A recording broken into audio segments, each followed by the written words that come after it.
Hi, this is Dayna Linton with Novels Live TV, and we're here with Heather Graham. We're at Thriller Fest right now. This is my first one. Is it really? Yeah, it really is. This is so different than the other conferences. I think they're all different. I think I really love Thriller Fest because their whole concept was not to be, it's not, you don't have to be mystery, you don't have to be horror, you don't have to be, I'm losing genres, but you don't have to be Very specifically normal, anywhere. All you have to do is, you know, hopefully be nice and thrilling with whatever you do. And these people are so sweet. Great, yeah. And I mean, they all support one another so much. Great mix. Yeah, I am just really having a good time. And I know you just had a new book released. I did. It's called Ghost Shadow. And so tell us a little bit, you've got this whole trilogy coming out. Yeah, it's called the Bone Island Trilogy, and that's because Key West, Florida is often referred to as Bone Island because when the Spaniards came it was just littered with bones. Oh. And so they called it Bone Island, and actually we have a problem, you know, with a little bit of the language thing going on there, so it turned into Key West by the time it got going, Kiowa, so. But it's an awful lot of fun for me. I love Key West. It's one of the most insane places in the world. And the first one is based on a true story that took place with a very odd man. And I'm just going to say, for, if you don't mind, if I could say for listeners to go to YouTube and key in Heather Graham, Carl Tanzler, T-A-N-Z-L-E-R. And it's for a longer length the version of the story, but anyway, he was a very bizarre man, fell in love with a beautiful young woman, pretended he could cure her. She had tuberculosis. There had been problems. She had a husband. The husband took off. And he found out about the tuberculosis, and Tanzler actually had a wife, but she was living in Zephyr Hills for some reason. He'd come from Germany. His grandmother had seen this dream thing where, yes, there was this beautiful girl in his life with this dark hair, and she would be the true love. Anyway, it was tuberculosis. She did indeed die. And he built this wonderful mausoleum for her with permission from the family, who, you know, he'd done so much for. He visited it every year for 2 years, and then suddenly, one day he quit going. And after she had been dead, I believe it was about 7 years, 7 to 9 years, somebody looked in the window and he had dug her up, married her, and been sleeping with her in all manners of sense for all those years, yes. So he was arrested, and but they couldn't really find anything wrong with him. Nobody deemed him crazy.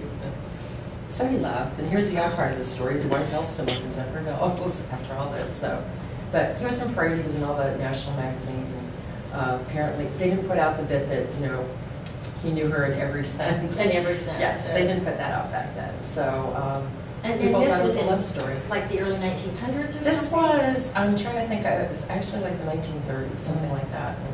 Did he mummify her? Because I'm thinking of some kind of story that sounds real familiar to It's kind of like that, because it kept, like when she first died, 500 people came to the wake. Yeah. When she had her second viewing, I believe tens of thousands passed through, you know, that kind of thing. So he did something to keep her preserved. Yeah, but that's, I mean, that's what I love about Key West. Like, he would walk around, he would buy lingerie, perfume, mortician's wax, wire, you know, all these things, and nobody notices. It's Key West. So. Oh, jeez, that is just sick and wrong. Yes, yes, it's sick and wrong. Those are definitely the two words you could use to. But anyway, the story is based on the hero. When he was young, his family owned this museum, and they had tableaus of all these things. And all of a sudden, his girlfriend with whom he's just broken up is found dead in one of the tableaus. Then he takes off, and then he comes back, and the murders start happening again, so you don't know who did it. But anyway, I love that. Of course, there's a ghost, yeah. Well, there has to be a ghost, because it's a ghost story. Well, and you've experienced ghosts. Have I experienced them? I can't say that I've ever sat down with a ghost, but I love to hear stories, and I think that almost everyone out there has had something happen where you kind of go, what is it? You know, like what's happened. So I've had a few things, it's like, Yeah. And then again, but I would love to believe that they do exist. I have a lot of family gone, and you know, I want to say hi, guys. You know, I want to believe they're there. I want to believe they're coming for me when the time is right. And that they're watching out for you. Yeah, I like that concept. So I it's do a good too. one to work with. It's an excellent one. And so now your other two books, are they all based in Key West? They're all based in Key West, and they're all the first story. I'm trying to think exactly how I did it. They're all related with these two families, and there's a reason, you know, that they're going back into Key West history. Okay, gotcha. It's really such a fascinating place. It has a very old history. Yeah, we're doing St. Augustine. You've got to be there. We're doing that, and that has quite the history too. When are you doing St. Augustine? The last week of August. beginning of September. Nope, not. Right after RWA. Yeah. I'm just going to miss you. I don't think I know.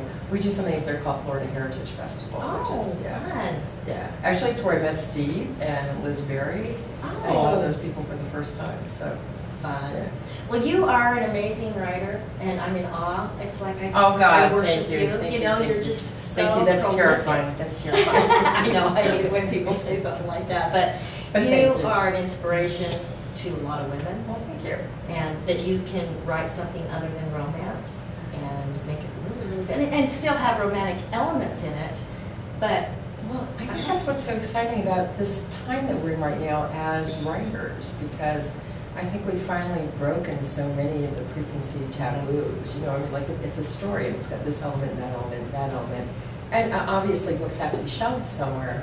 Oh. So they're usually, you know, what is the strongest element in the book. But I think I love this. I actually love coming here because so many of the guys know that so many women buy books. And, you know, I mean, a lot of the phenomenal success of things like Twilight is definitely the yearning, you know, the hunger, the need that we all have.